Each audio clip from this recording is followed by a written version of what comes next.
So, by the way, it's Thursday, and you have Friday and Saturday to get it done. All right, take it easy. Just take it easy.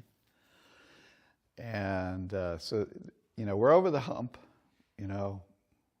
We've got only a few days. Relax, and that's the best way to do your meditations. Relax and just see what happens. Just let it happen. And following the instructions you got from this morning. People are doing great. We're really excited about the progress that people are making. We make little notes with numbers and jhanas and all these kind of things. And no, you won't get a certificate at the end. It's been proposed. We'll get an official completion certificate or something. But anyway, everybody's doing great. Couple days left, so let's make it count. So tonight I'm really going to confuse you. This is a sutta that Delson did a few weeks ago, and I thought, wow, this is a very interesting sutta. It's where the Buddha really gets into what we're actually doing here. People say, well, I need proof that the Buddha taught what you're teaching. Well, this is getting there. This is getting pretty close. So how does TWIM work? We're using the sutta references, which is down there, SN 47. There's a lot of printing on here. But the first part, the sutta is called Bhikkhuni's Quarter. And it's a short one, and we're going to read this. You may want to come over, because I got to actually read it. Okay. Yeah, that's fine. Okay. So, Bhikkhuni's Quarter, contemplating what four foundations? Here, Ananda, a bhikkhu dwells, contemplating the body in the body. His breath, what's to do with body, he notices that and is aware. Ardent, clearly comprehending. Mindful, having removed covetous and displeasure in regard to the world. And that's what we're doing in the morning, was what we're doing here in this room. While he's contemplating the body in the body, there arises in him, based on the body, either a fever in the body or sluggish of mind, or the mind is distracted outwardly. So we recognize that something is arising. What is it? It's hindrances. So the mind is distracted from clearly contemplating the body. The bhikkhu should then direct his mind towards some inspiring sign. When he directs his mind, smiles, towards some inspiring sign, you can also take that as bringing up loving kindness as well. But I'd like to also say that inspiring sign means to re-smile. It's like you're quiet and you need to remember your meditation object, so you re-smile. You bring that up. Gladness, taking interest, is born. Directs his mind towards some inspiring sign. Gladness is born. Gladness is being excited about the Dhamma, about what you're doing. When he is gladdened, joy is born. So you get onto your object, and now the first jhana arises, and the main attribute of the first jhana is joy. When the mind is uplifted by joy, the body becomes tranquil. Second jhana, the joy can get stronger, but there's also a confidence and the mind quiets down. The applied and sustained thought, the kind of, wow, this is so cool, disappears, and it becomes quieter. One tranquil in body experiences happiness. This is the third jhana, Sukha. The mind of one who is happy becomes collected. That is the fourth jhana. The happiness disappears is the fourth jhana. He reflects thus, the purpose for the sake of which I directed my mind has been achieved. Directed it. You directed it to bring up loving kindness and to stay with the spiritual friend and on the object of meditation. You made an effort to direct it. And then he says, let me now withdraw it. So he's gotten to the fourth jhana. So now he withdraws the mind and does not think or examine. He understands without thought and examination, internally mindful, I am happy. So he no longer needs to apply the mind. And this could indicate first jhana in here too, that he doesn't have to keep it going. So we've gotten to the fourth jhana here. Smiling, going through the jhanas. So the meditation is really two parts. The mind becomes collected. This is what you're doing. You're developing jhana with the Brahma Viharas. Now you observe with a collected mind all movement in 6 R's, the quiet mind. So the first 4 jhanas are bringing up loving kindness, radiating it 2 directions. Now there's the 5th, 6th, 7th jhana, which are bases. They are expansions of the 4th jhana. They're varieties. So you could just say, he's developed the 4th jhana successfully. That means you've developed all the higher jhanas. Now, the second part of this, okay, well, let's just continue here. Development by directions. So, continues on. Let me now withdraw. So he withdraws the mind and does not think or examine. He understands without thought and examination, internally mindful, I am happy. It is in such a way, Ananda, that there is development by direction. Okay, we're not done yet. Second part of the meditation. It's undirected. And how, Ananda, is there development without direction? Not directing his mind outwardly, a bhikkhu understands, my mind is not directed outwardly. Then he understands it is unconstricted after and before, liberated and undirected. Then he further understands, I dwell contemplating the body in the body, ardent, clearly comprehending, mindful, I am happy. So what were we doing this morning? We were letting the loving kindness be there and letting it go out. And we were just observing this loving kindness now. We're not doing anything to make it happen. At the very end of the jhanas, the 7th jhana, we continue through the Brahma Viharas. Then we get to this 8th jhana, which is basically called the quiet mind. Then we develop by non-direction. So let's go through the sutta. Not directing his mind outwardly, a bhikkhu understands. My mind is not directed outwardly. Then he understands it is unconstricted after and before. He's not holding it anymore. Liberated and undirected. Then he further understands, I dwell contemplating feeling in feeling. Now the first part of it, a little previous, was body. Now we're looking at, he's watching feelings, ardent, clearly comprehending, mindful, I am happy. Not directing his mind outwardly, a bhikkhu understands, my mind is not directed outwardly. Then he understands it is unconstricted after and before, liberated and undirected. Then he further understands, I dwell contemplating mind in mind, ardent, clearly comprehending, mindful, I am happy. So in the 8th jhana, or what we call the quiet mind, the instruction is no longer to radiate loving kindness or compassion or sympathetic joy or equanimity. It is to remain with the quiet mind, noticing the quiet, the stillness, and whatever the mind goes away, relax. So we're letting it just sit in this quiet mind. We're not directing it.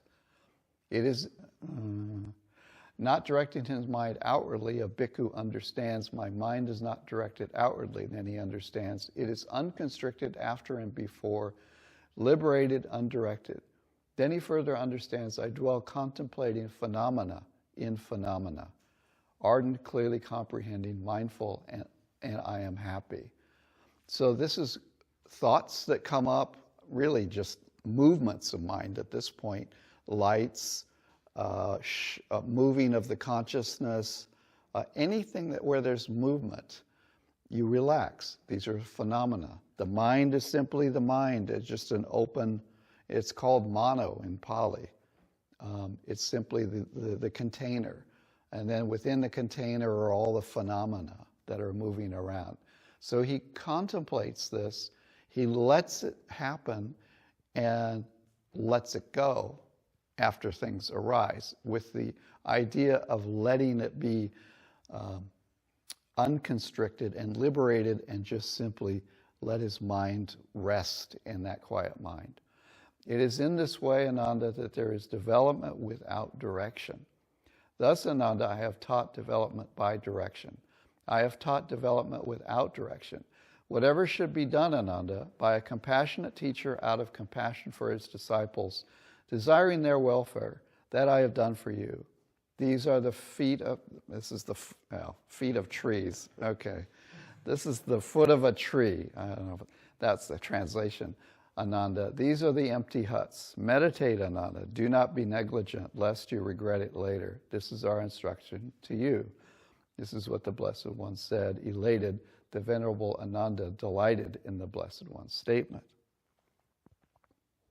So the first thing, you're developing your collectedness with the jhanas. Okay? Pretty clear. You're developing the lower 7 jhanas. Then finally the 7 jhana appears with equanimity. The equanimity disappears and it stops, and there's only mind. Now, number 2, you observe with a collected mind all movements in 6R. This is the quiet mind, developing the 8th jhana, which is neither perception nor non-perception. So that's the process of what we're doing. Now, yeah. When it says not outwardly directed, I see that phrase as being 2 things, not directed from the outside or not directed toward the outside. What's the meaning of that, outwardly directed? Well, outward directed to the object of meditation. Directing your mind to an object that is outside of, well, you're bringing up an object. It's not like over there, or we're not looking outside with our eyes. We're bringing up an object that we're directing the mind to. Outwardly, I don't know about that word. You know, it is, we'll have to think about that one. Okay, it's directed outside of mind. Yeah, but everything is in mind, so in a sense, you know, you get in a loop. Let's see, develop. Well, isn't it the difference between mind, meaning the mano, and the Citta. affect? Yeah. So it's the awareness and the affect. So mind objects would be an itch, something you could lay a name on. Yeah. Where phenomena, there are no names for this stuff. It's simply stuff that is, you can't label it because it's very, very subtle. For sure at the 8th jhana and some degree the lower jhanas, the mind no longer goes out to the sense bases. It doesn't go outward. It is only here. You're not even aware unless somebody taps you or put your attention. You're not aware of the body. You're not even aware of hearing or seeing or any of those things unless something comes into your view. So it is not outwardly developed. But the point is, you develop the collectedness and then you sit back and observe. Now, I will tell you in concentration models that what they're telling you to do is develop all the 8 jhanas and then sit and watch. But there's problems there, is you've developed these concentration jhanas without a release step. And so there's nothing to contemplate. You've suppressed all hindrances, so there's nothing there to see anymore. Now, this gets into the weeds, I understand. But there is some views by some monks who say, Yeah, but you use the jhanas to get concentrated, and then once you have that all done, you can sit and just watch the mind. Well, at that point, with the 8th jhana in concentration, there's not a lot to watch because you've just pushed it all away. But in any case, it's a confused translation of the actual sutta, and the sutta does say what we're doing, and I believe we're following that. And then another important part is the smiling, the inspiring sign.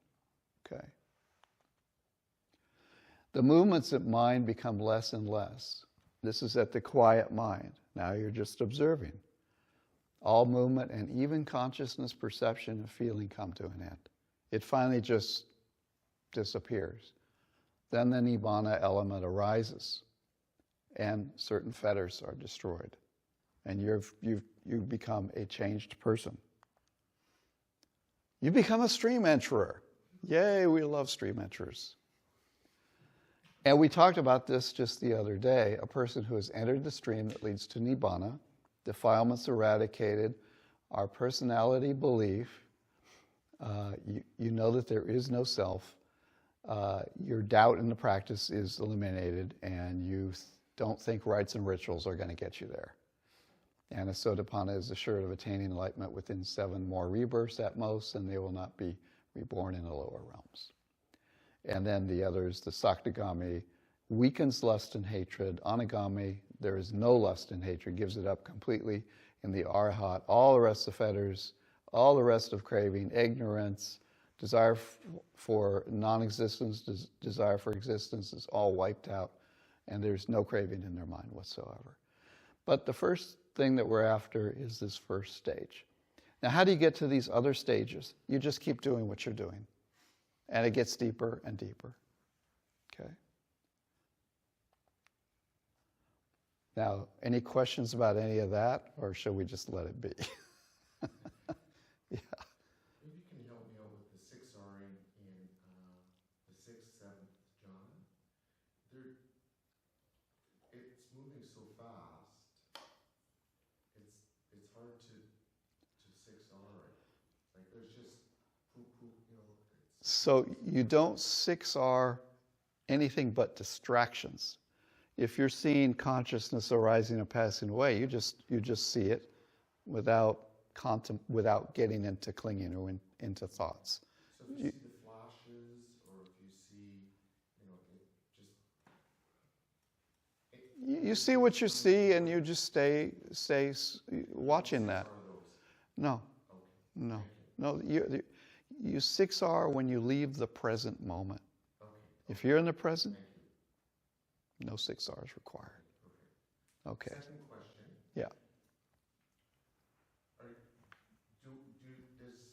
you still feel that at the anagami stage that all lust and greed are gone, given what Delson has been saying? I listened to him with Daniel Ingram. Well, he might not be an anagami. Well, if he's... But for somebody with that meditation practice that he has, I cannot imagine how he cannot be. But how he cannot be an anagami. Because his practice is so perfect, he can just go into any state at any time. He can sit up to 6 days in cessation without any movement. I can just list all these things he can do. I don't know of anything he can't do, so I would not understand why lust and hatred, the lust part, I guess, would not be removed. Didn't he reject the fetters model? He did, but I don't. The Buddha doesn't. Yeah. Well, yeah, I mean, in order to do what he did with the Nirodha Sampati, I mean, yes. again, according to the class, he should be at least an anagami, shouldn't he? And I mean, there's no doubt he achieved that. Yeah. That wasn't allowed. Yeah. Is it anagami? It's without hatred and sensual desire. And he was hooked up to machines, and we can see the cessation. Exactly. Yeah, that is stunning. Yeah. Is that viewable on YouTube? Because the machine that shows that? Well, It's published. They Well, publish. I know the paper was published, but I didn't see any details about There's podcasts. what actually happens There is ones with photographs. during cessation. I mean, the subjective. I know I've heard the experience described, but what do the machines say is going on? well, It's a flat line and all. yeah. Is that what the paper says? Yeah. No, well, no. Well, there's two types. There is the What's an EEG? Region frameworks. yeah. I mean, if there's any activity, then you've got all this. If there's no activity, you have this. It's like heart rate is gone. But there's two levels. There is the cessation of mind, and the basically the state of nibbana. And the state of nibbana was measured, and it's there's some things going on there. The heart rate can't be completely gone. No, it's no. I'm talking that the EEG is just like a heart rate monitor.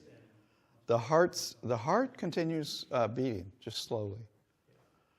Well, the other remarkable thing is, I mean, you can come out of it exactly when you want to. Something is keeping track He of can't all this. Well, he can't because we taught him the determinations. And this is something that you can learn once you've really, excelled in your meditation. You can learn to go into, say, the second jhana, jump to the seventh jhana, come out, stay there for some period, or stay there for a day or an hour. So that's a practice that he did, and he's very good at it. I think he made 2 mistakes in the whole thing. So that's why he can stay in that state. Nobody else can unless you do that determination practice. But there's a lot of mystery there. I don't know.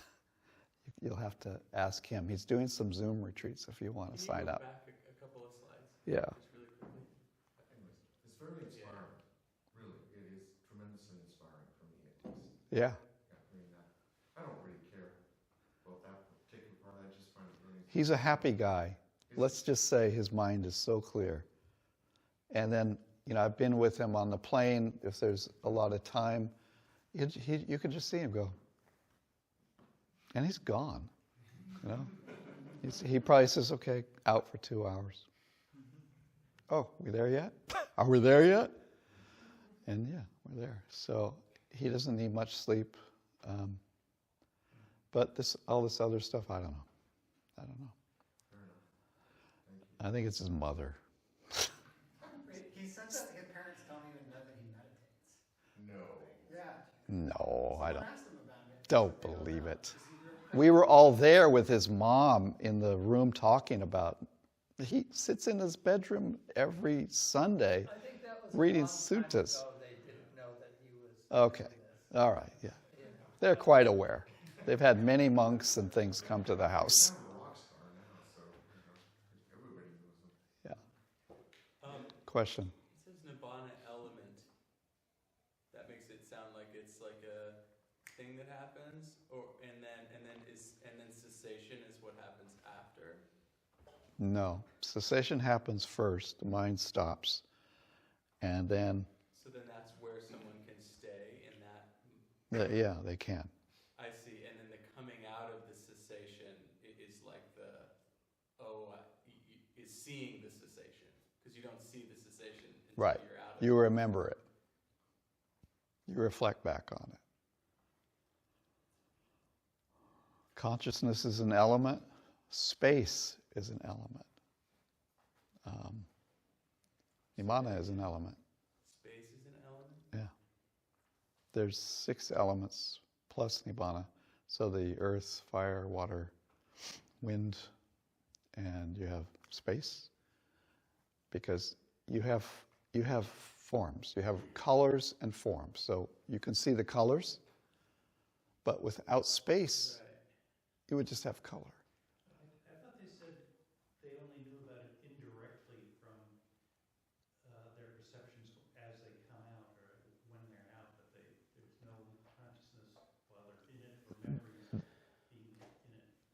you remember that something happened and you have a lot of joy. There also can arise, when you first attain it, you can see actually the links of dependent origination themselves. You see the links arise and pass away. What happens is the mind stops. The first process of dependent origination arises and passes away. And you see that and you go, wow, it's all impersonal. There's no self there. Now this is what the Dhamma I, the very deep mind sees. We do remember those things, but how it works, who knows? But it does work. There is an insight where you see the arising of links. And sometimes they're not like labeled links. They might be symbols. They might be dots and dashes or lights or bubbles. And usually when that happens, somebody has attained Nibbana. You can have cessation without attaining Nibbana later on. And your mind stops and it comes out and it's very happy and very quiet. And there may not have been Nibbana. It gets very, in the advanced, that's the advanced class. David, maybe you should say something about, we talked about Delson, but that, that you interview people and they tell you about their experience with Nibbana and that it is common in these retreats. I think that it's not just exceptional with one person. I think you just said it. Yeah. Well, we'll have anywhere from 10 to 50% of the people attain something on a retreat when things are going well. Regularly. Yeah. Yeah. This is not a slow practice. When you do it right, it's very fast. Some people are ready to go. They come, they sit, they get it. Some people, they come, they sit, they fight with it, and I don't know what to do, and they run around. And the third retreat, they might get it. So I interviewed 50 people. Yeah, you're writing a book. With a Buddhist nun. And so we interviewed and we recorded these interviews. And so they're personal accounts of their experience. So we're looking at this to get an understanding, a map. But when you hear the accounts, you hear them discuss what happened first, what happened next, what happened, and then, the big wow. And these can happen several times in a retreat, that they have stream winner, which is the knowledge of the path, and then it'll happen again in fruition of the path. And they'll talk about them separately. And then it can happen again, which is the Sakagami. And it's kind of like a bigger wow each time. Like they're all wows. But so I'm working on that book and have been for years with the nun, Venerable Obasa. And we are going to publish it, both in terms of a book, but also there'll be an online version. And I've played these in some of my meditation classes. And they're very, very, very inspiring because you're hearing it firsthand from the person, maybe just days or even hours after they have the experience. So, you will all be on the mailing list, and when it's published, you'll have access to it. And it's going to be very accessible. So it's a real thing, and people will experience it here, have experienced it in the past retreats, and will experience it in future retreats. It's what the Buddha taught. And if we do the practice, eventually it happens. Some are faster, some are slower, but the path is true. How often do you have people who have experienced Nibbana through a concentration route and then come to TWIM and compare the experience? Well, as far as I know, there's nobody that's attained Nibbana through concentration. As Mingun Sayadaw, he called that the mundane jhanas. And that's what the Buddha went through when he left the palace. And he went through all of those things, and he says, this is not it. This is not what I'm looking for. There will be some people who say they did. And without a relaxed step, I don't think it's possible. You have to let go of things. You can't grab onto anything. In the end, undirected is the way you do it. You allow things to come up and let them go. You're not doing that in concentration. You're working with kasinas, you're visualizing empty space, and, there's many books on it. Nimittas. Nimitta actually means sign, and it's a sign of craving. Nimitta is not a light that you put your mind on. In the sutta it says nimitta. Actually the Pali means it's a light. It's that the light and the energy faded away, and he was talking about his state of jhana disappeared and his mind lost its energy. And the word is used is nimitta. But people read this and go, oh, they're watching a nimitta, they're concentrating on this light, which some practices have you do. That's not what the sutta means. I mean, you can argue with them, but I would tell you that nimitta in Pali means sign. It's like, yeah. Anyway. Yeah, I've known two people who've done Nibbana in the other practice, and both said it just didn't really change it. It wasn't it. They went looking for more stuff. That's what they said. There's a lot of people in Vipassana, Mahasi style Vipassana, they go through the insight knowledges, they attain the so-called Nibbana, and later on they go like, what happened? This changes who you are. And without the change, you didn't attain anything. They think they did because they were told. Bhante actually went back. He did all of that. He went back to his teacher and said, I don't feel changed. And the monk, the Chamne Sayadaw, one of the biggest monks in Burma, he's still alive, he says, I don't know, this is what I teach. This is supposed to be it. Well, Bhante went to Malaysia and practiced loving kindness and finally went back to the suttas. So, well, we're not done. Now we're going to get a little lighter.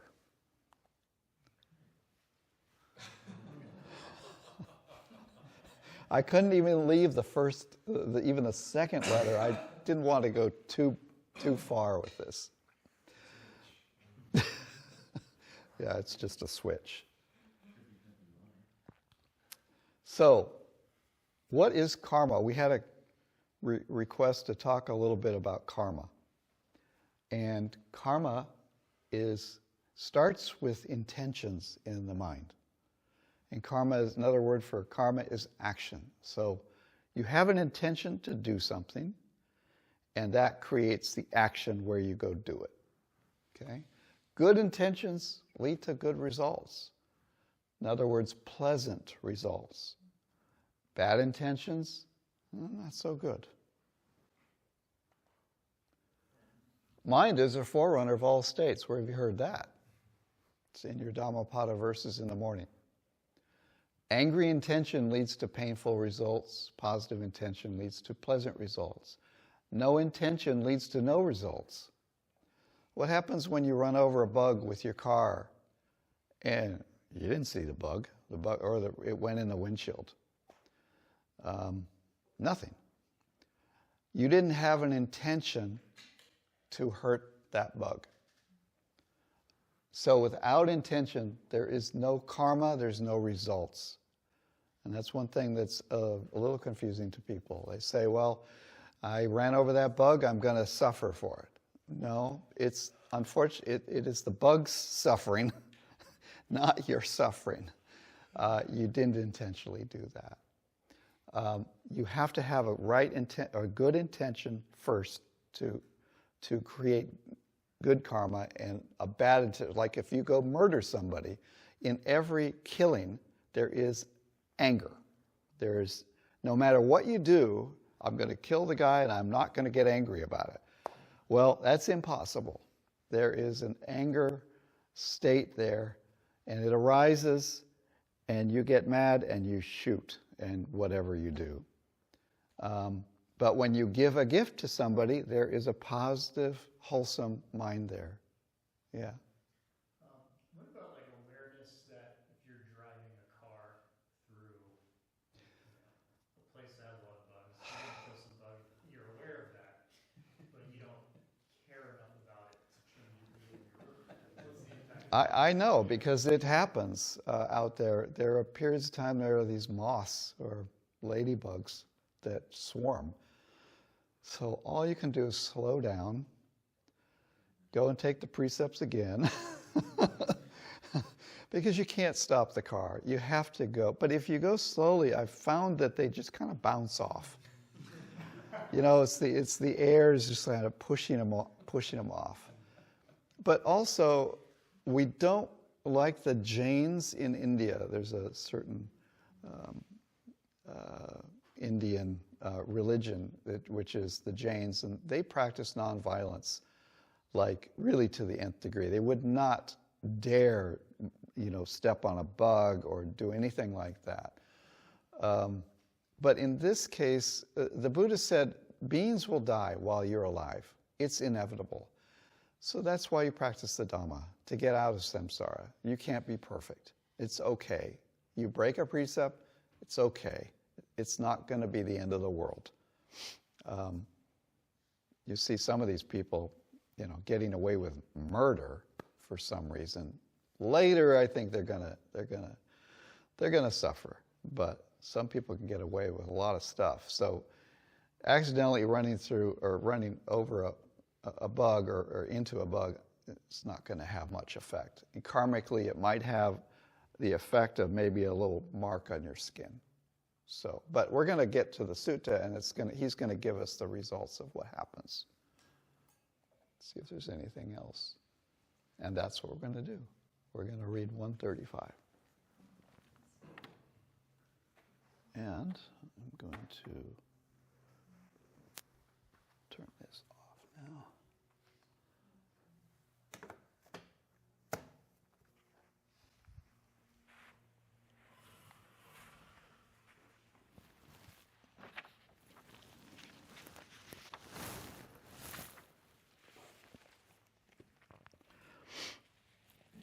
Okay, this is the Chula Kama Vibhanga Sutta.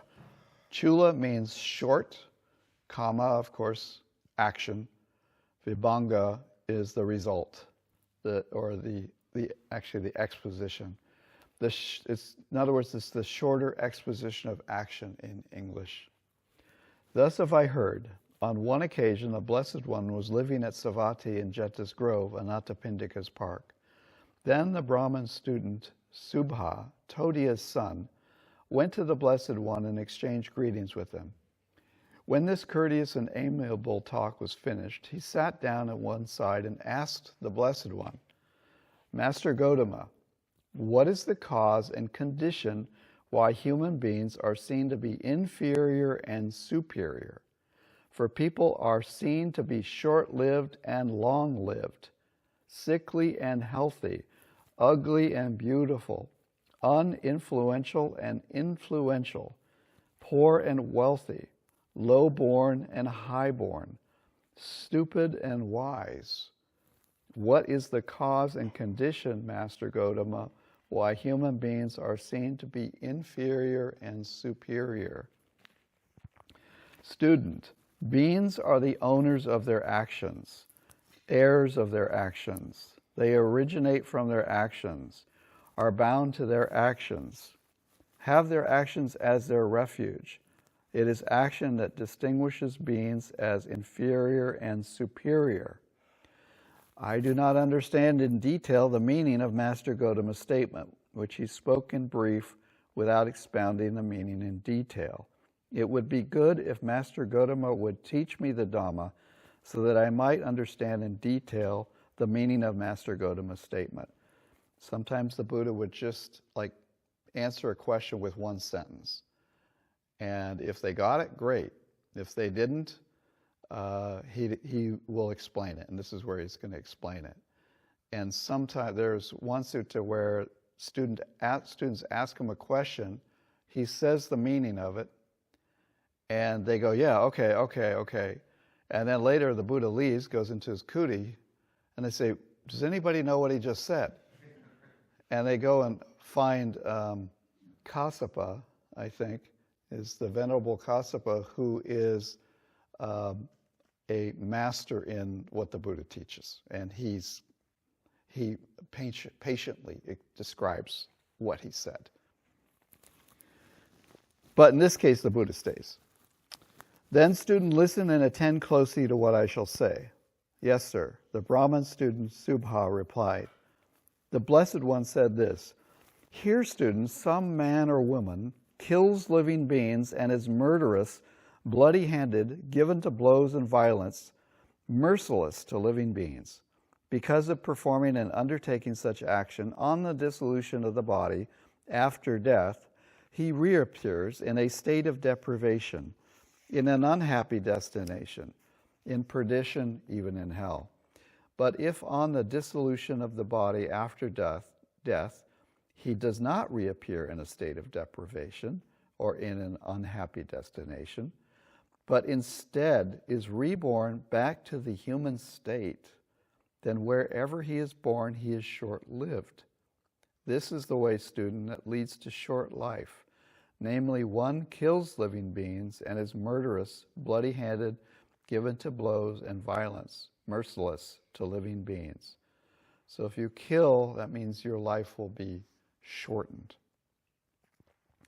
But here, students, some man or woman, abandoning the killing of living beings, abstains from killing living beings with rod and weapon laid aside, gentle and kindly. He abides compassionate to all living beings because of performing and undertaking such action on the dissolution of the body after death. He reappears in a happy destination, even in the heavenly world. But if on the dissolution of the body after death, he does not reappear in a happy destination in the heavenly world, but instead is reborn back to the human state, then wherever he is reborn, he is long-lived.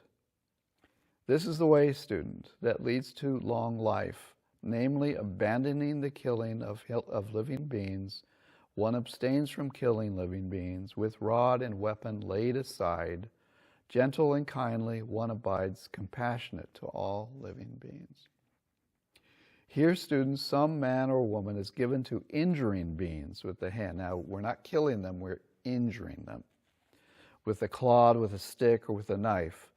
Because of performing and undertaking such action on the dissolution of the body after death, he reappears in a state of deprivation.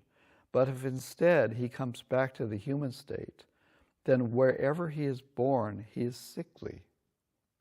This is the way, student, that leads to sickliness. Namely, one is given to injuring beings with the hand, with a clod, with a stick, or even with a knife. So injuring, so when you get sick, karmically, what it's saying here is it's a result of you harming somebody. And your own body becomes harmed through being sick. But here, students, some man or woman is not given to injuring beings with the hand, with a clod, with a stick, or with a knife. Because of performing and undertaking such action on the dissolution of the body after death, he reappears in a happy destination. But if instead he comes back to the human state, then wherever he is reborn, he is healthy. This is the way, student, that leads to health. Namely, one is not given to injuring beings with the hand, with a clod, with a stick, or with a knife. As an example, I've never been in a hospital. I'm always taking people to hospitals, but I have never had a leg broken or suffered any terrible disease. I mean, I've gotten the usual colds and all of that, but I've never had anything of any significance that anybody really worried about. So maybe I didn't kill things or harm things in my last life. I hope so. Here, students, some man or woman is of an angry and irritable character. Even when criticized a little, he's offended, becomes angry, hostile, resentful, displays anger, hate, and bitterness. Because of performing and undertaking such action, he reappears in a state of deprivation. But if instead he comes back to the human state, then wherever he is reborn, he is ugly.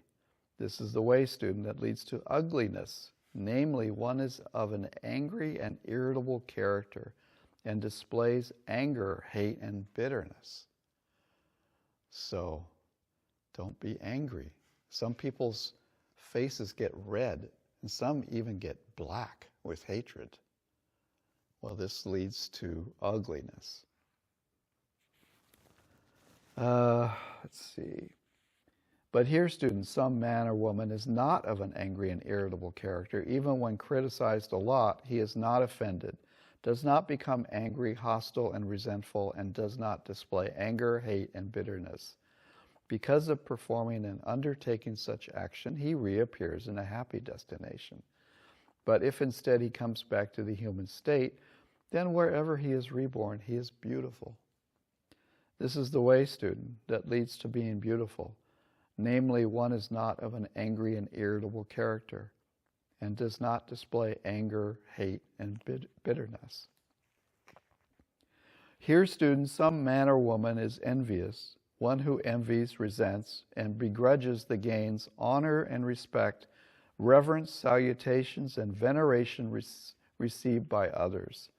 So you get envious of people that are doing good stuff, or they're in public light, and you're envious of their success. Because of performing and undertaking such action, he reappears in a state of deprivation. But if instead he comes back to the human state, then wherever he is reborn, he is uninfluential. This is the way, student, that leads to being uninfluential. Namely, one is envious toward the gains, honor, and respect, reverence, salutation, and veneration received by others. That's very interesting.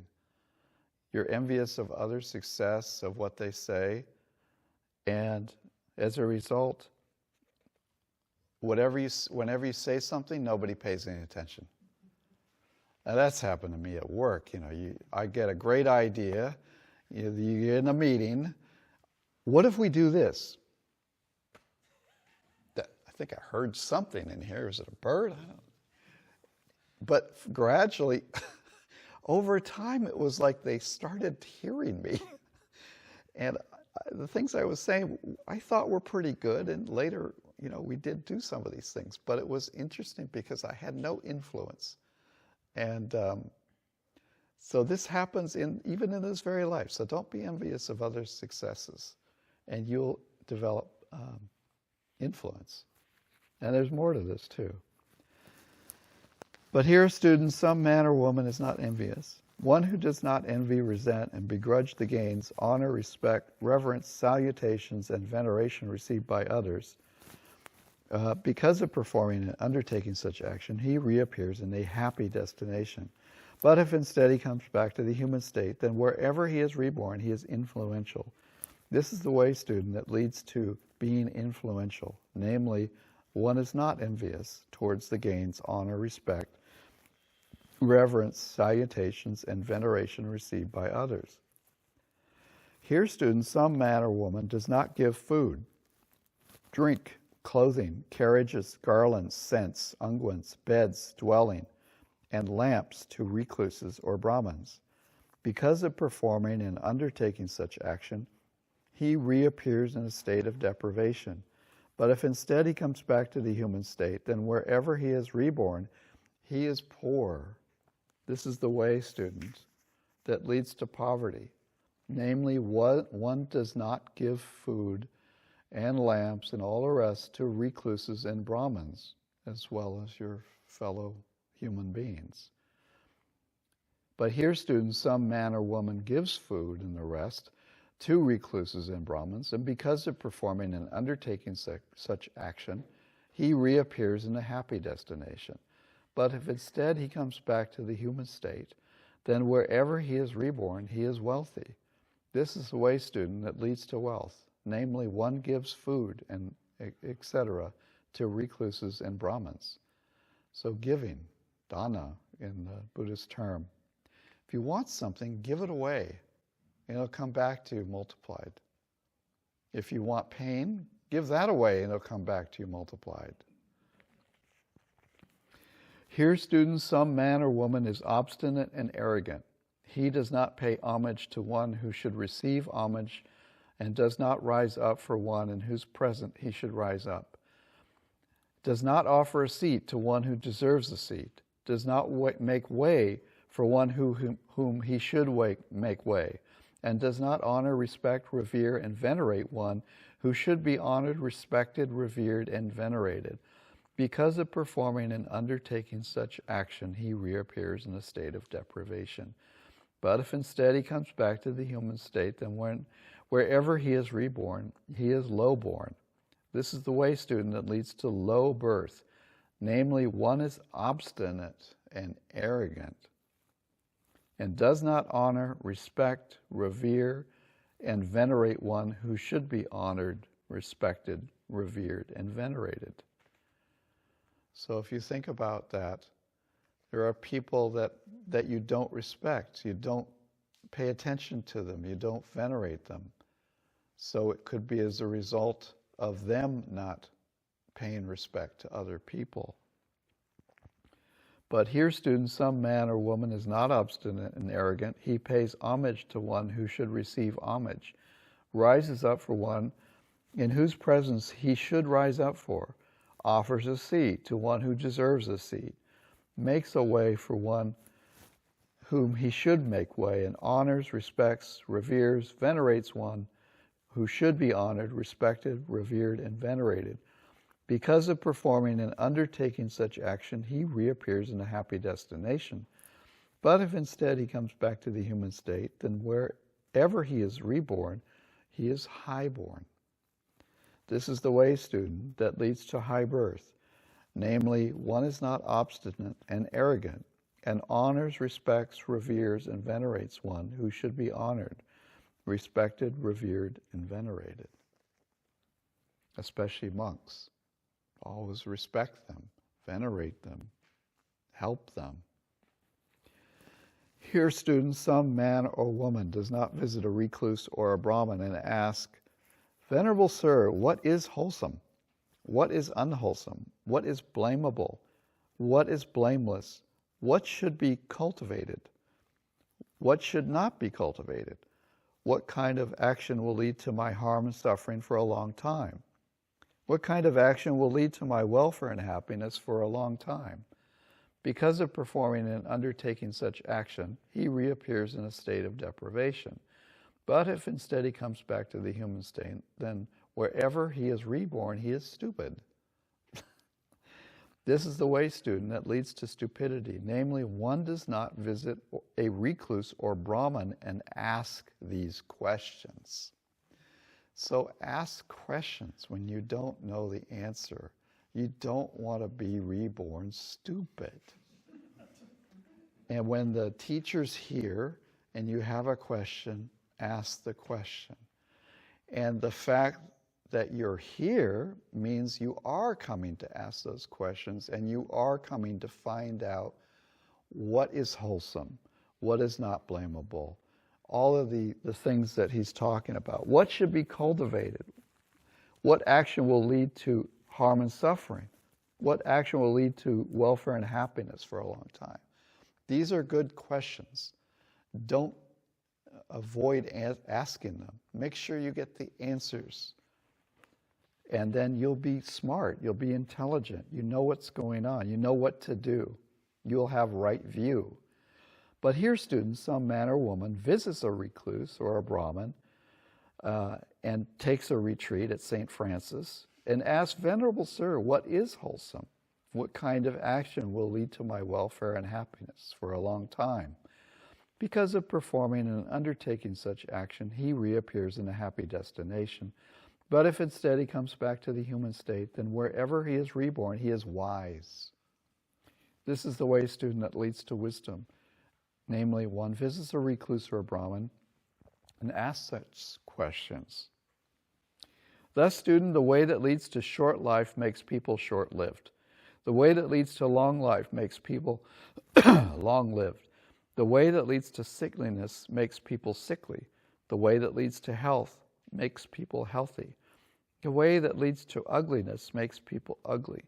The way that leads to beauty makes people beautiful. The way that leads to being uninfluential makes people uninfluential.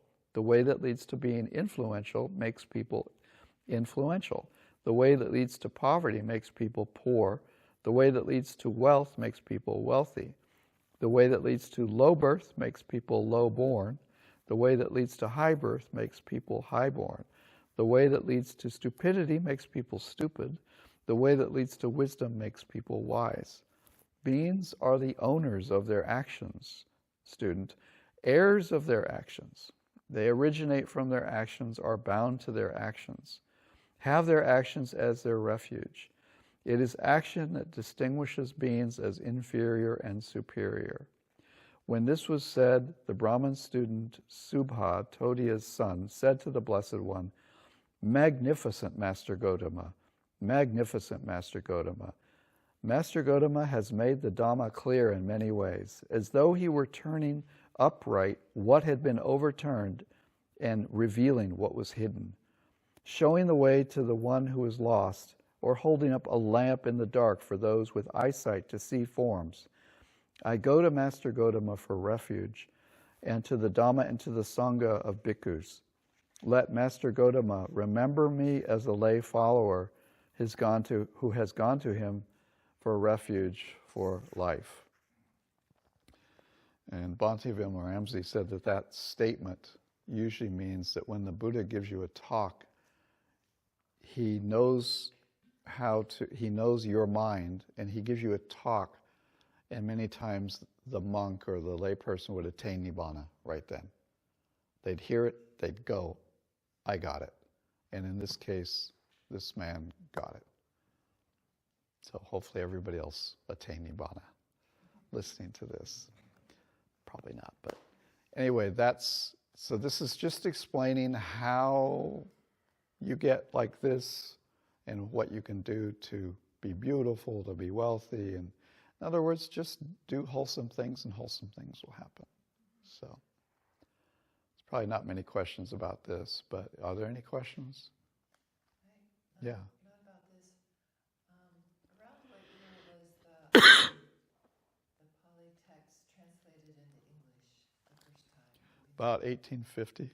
Wow, Not long ago at all. By Rhys Davies. It's an Englishman.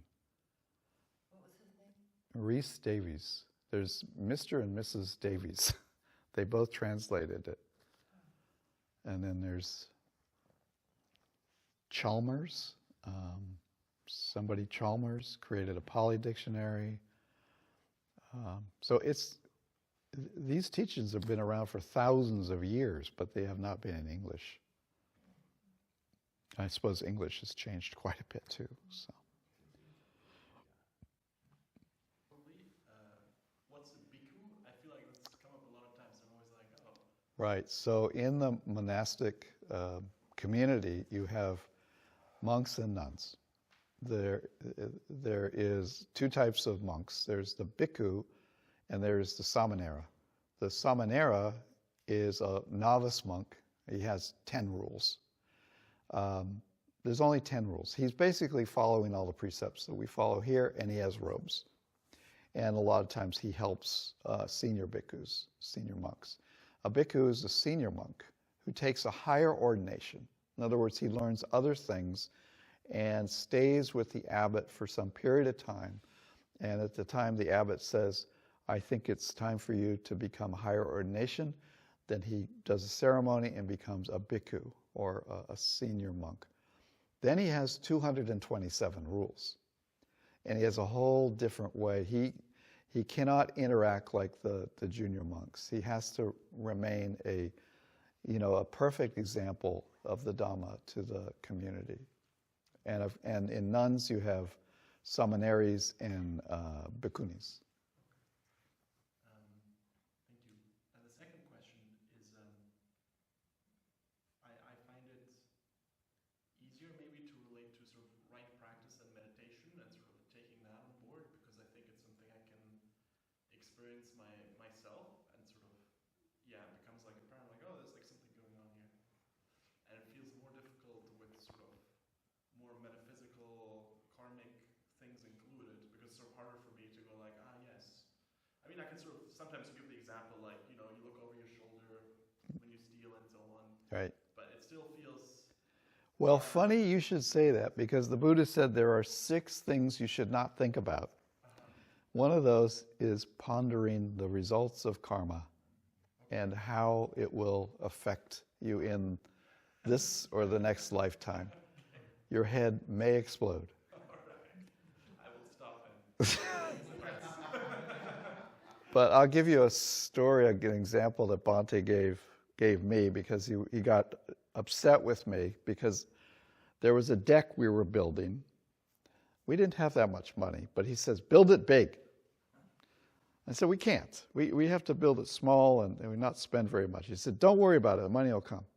I don't know. I'm just, you know. Okay, so let me tell you a story. So there was a man who said,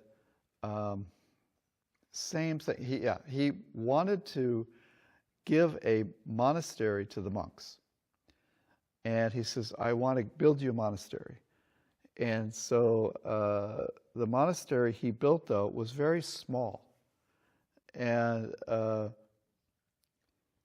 they said, you should build a big monastery. You should make a big gift. Why are you building such a small monastery?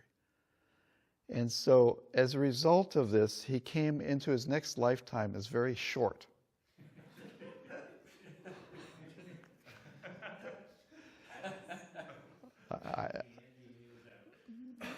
But he was prosperous, but he was a very short man.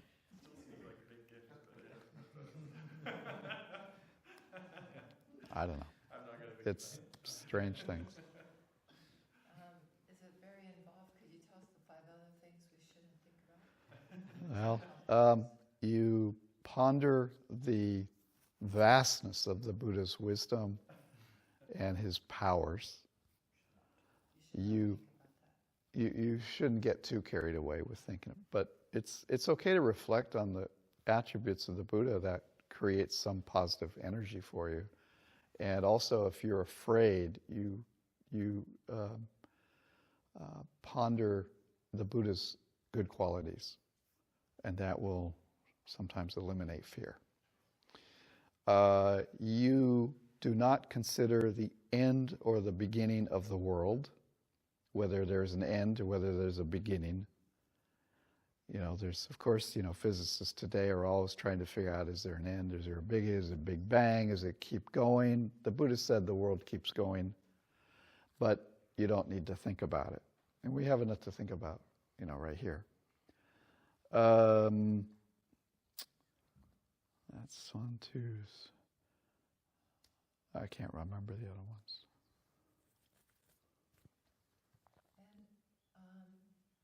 Is Bhante and Bhikkhu the same? That means a monk, but different language. Yeah. What language is Bhante? Yeah, Bhante, he would be a bhikkhu or a monk, either same. He's a maha. He has actually 20 years in being a monk, so that makes you like a little. It's a Tera. There's a Tera and there's Mahatera. Tera is 10 years and Mahatera is 20 years. So he's a Mahatera. And every monk, when they're ordained, they are, in a sense, reborn again. They get a new name and they have a little card. And on the card it says the day and the exact time that they were ordained. And this has lots of little things that happened. If you have 2 monks and one's ordained at 10 o'clock and another's ordained at 10:03, the guy that's ordained 10:03 is junior to the guy at 10 o'clock. He's senior. He's older. And so when you line up for alms, the juniors are in the back and the seniors are in the front. When they sit and give talks, you'll see that the senior going out to the junior. And it's a matter of respect. Juniors are not given to interrupting senior bhikkhus while they're talking. They should not do that. And so there's actually the Vinaya, the discipline, all these rules and how they came about is about 7 books. And I've read them, and it's very interesting. Every rule came about as a result of some foolish thing that a monk did. When the Buddha first ordained monks, he would just say, Ehi bhikkhu, meaning come bhikkhu. And the monks, the first 2 monks were Moggallana and Sariputta. They were very good. They didn't have to have any rules. Gradually, rules had to come into play as the Sangha got bigger and bigger, and it got diluted and diluted. Say, okay, you have to, you cannot, you can't eat food that's the size of a peacock egg and put it in your mouth. You can put food less than that size. You cannot lick your hands. This is against the rules. Now, this is part of the 277 rules. So there's all these little rules. Some of them are punishable by very severe. There's 4 rules that you're thrown out of the order and you cannot ever come back. And it's about lying, killing, that sort of thing. It's severe. And then there's 20 more rules where a meeting of monks has to come together. This is the Sangha Dasesa rules. Then they have to decide what to do with you. You can be thrown out. You can do penance. And what that means is you go and apologize to every monk that's in the monastery. And you might have to do it every day for 2 weeks. And then there's the dukkhatas and the lesser rules. And these are like the licking the fingers. One that Bhante liked to do is he said he cannot give a talk while you're holding a knife. So please don't hold knives when monks are giving talks. That's not. Also, another rule is actually you cannot cross your legs like this or fold your arms like this. It is in the Vinaya. This is a closed-off position, and it's almost like, yeah, I'm listening to you, but, I'm skeptical. You have to listen in an open way. That's okay, we're not monks here. But so there's many, many rules for a senior monk. So what country was Bhante ordained in? Is that why his name is Bhante, not Bhikkhu? Because it's a different... No, Bhante is used in the Theravada. Bhante is just Reverend Sir. Venerable Sir would be the same. Venerable, Bhante. Bhikkhu is just a monk in the Theravada tradition. So bhikkhu is a Pali word then? Yeah, Pali for monk. Bhante would be... It's a Pali word for Reverend Sir. Bhante is? Yeah, you could say teacher also, Bhante. It's just a way to address, and the other one is Yeah. a description of the kind of person. If you don't know a monk's name, you could just say, Bhante, can you answer a question? And it's okay. Or Venerable Sir. Like brother and monk, I guess. Yeah, good example, yeah. Anything else? Yeah. So where do the kunis, I understand, fit in? Because I understand that the most junior Yeah. monk Yeah. has superiority over the most senior bhikkhuni. Yeah, yeah. And how did that evolve? What's going on here? Ford was all wondering here. Well, the Buddha at first decided that he looked ahead into the future and he said, women cannot join the order. It won't last long. Well, this did not sit well with, first of all, the woman who brought him up organized a bunch of women, and he went to him and she said, we want to become nuns. We want to join the order. And he said no. And so Ananda goes to bat for them, and he says, you have to do this. And he says, it's not going to work. He says, no, you have to do it. And finally, if you ask a Buddha 3 times, he's got to do something about it. So the 3rd time, he says, okay, if they want to become nuns, then they have to follow 8 different rules. one of the rules is if a junior monk says, this is what's true and not true, they have to listen to them. But the other rules, most of the rules are to give seniority to the bhikkhus. Nuns have 312 rules. They have many rules because when nuns go into the forests, they have to travel with two people. Now, you have to realize there's jungles and all of this going on. This is not a real civilized society. This is more like Afghanistan as to when this was going on. And so nuns were taken advantage of. Women were taken advantage of. Men in the town would go after them and do terrible things. So he had to come up with some rules to protect them. But in the end, he says, okay, you follow these rules. I don't recall all the rules right now, but then the order is formed. And it was formed. And the problem is that some of the traditions, like the Thai tradition, says bhikkhunis, there was a break for some number of years where there were no bhikkhunis. And if there's no bhikkhunis for some period of time, then the process is broken and you cannot bring it back. But some people like Bhante Vimalaramsi, Ajahn Brahm said, no, that's silly, let's ordain nuns, and continued to ordain nuns. So. Is it reflected in the precepts today that we read, are we not to tempt the poor young monks with makeup and perfume? That's well, neither monks nor nuns should be making themselves up. No. Even here and now in the meditation room, that would be very distracting. Yeah. Perfume. Yeah. Believe me, when somebody comes through with a lot of perfume, it's like, oh, this is not good. So it's very helpful to not have any sense.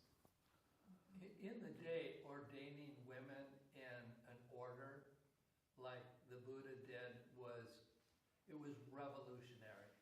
Oh, yeah. Like he was criticized. Criticized, big time. Every religious order that it was apocalyptic in the day to do that. It is like Afghanistan, letting women drive, letting them learn, go to school, and all of this. And the Buddha said, nope, they can become educated nuns.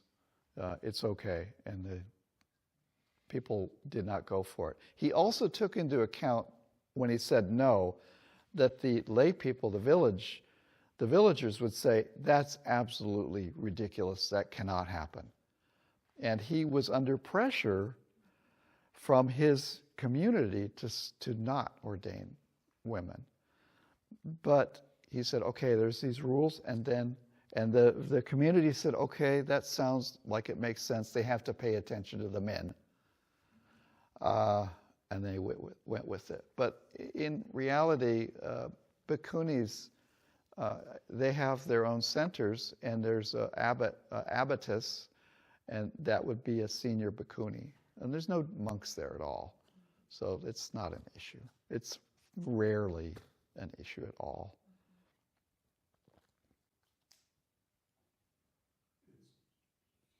It's still the case, though, that the most senior female nun is lower than the most junior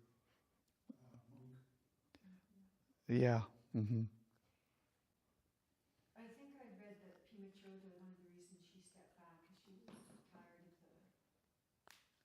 Yeah, the hierarchy of things. Yeah, in reality, these things they don't really mean much. You know, at that time there were thousands and thousands of monks and nuns. You know, now we're talking about, 10, 20, 30 here in one place, so it was a little different. Anything else? Everybody want to become ordained as monks? Not yet? Okay, yeah. All the hair has to come off. No beards.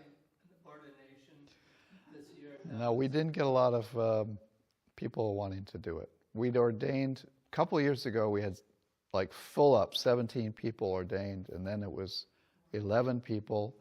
But this year we couldn't get, I think all the people who wanted to be ordained have been ordained. We need some new blood. What do they do after they're ordained? Well, they do a retreat. They do a retreat like you're doing. But they're wearing robes. And they're following a few extra rules, but pretty much it's the same. But it's just a matter of doing a retreat and you're ordained temporarily as a monk. And your hair is... They have ordinary jobs like the rest of us. Yeah, but this is, they come for a retreat. We ordain them. They do the retreat. They take the robes off at the end of the retreat and go back to their jobs. But some people will stay in the robes and go find a monastery and go live there. And that's totally fine. Like Metta, like the monk here. He ordained as a seminary, and he's still in robes. And yeah. Karuna here, but he actually reordained under Bhante Satchidananda as Mettananda. We actually have a monastery on our street. One of our neighbors was very devout Buddhist, and she donated her house and her property to the Canmore Theravada Society, and they have a sister who is Ayana, who is the nun there, and they offer meditation and courses, and they've often had novices that have come and stayed, and have a person who looks after them, etc. So it's interesting because it was just, it's a house on the street. Yeah, sure. But I mean, house. She still lives there? She does. Yeah, she does. And part of it was that she had the right to live there, and that she would be cared for by them until. Yeah, there you go. You see, but our streets, you have to remember, are like this. They have tons of trees, etc. Even if they're a double lot type of thing, and so it's quite a private place. Yeah. There's many monasteries that are just houses. There's one up street, the Thai one in Fremont, if I remember right.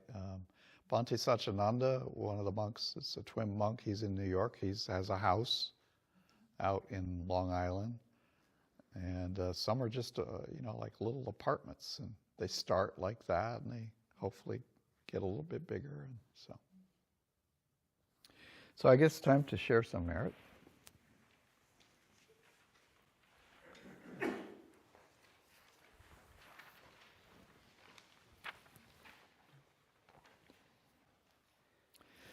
May suffering ones be suffering free, and the fear-struck fearless be. May the grieving shed all grief, and may all beings find relief. May all beings share this merit that we have thus acquired for the acquisition of all kinds of happiness.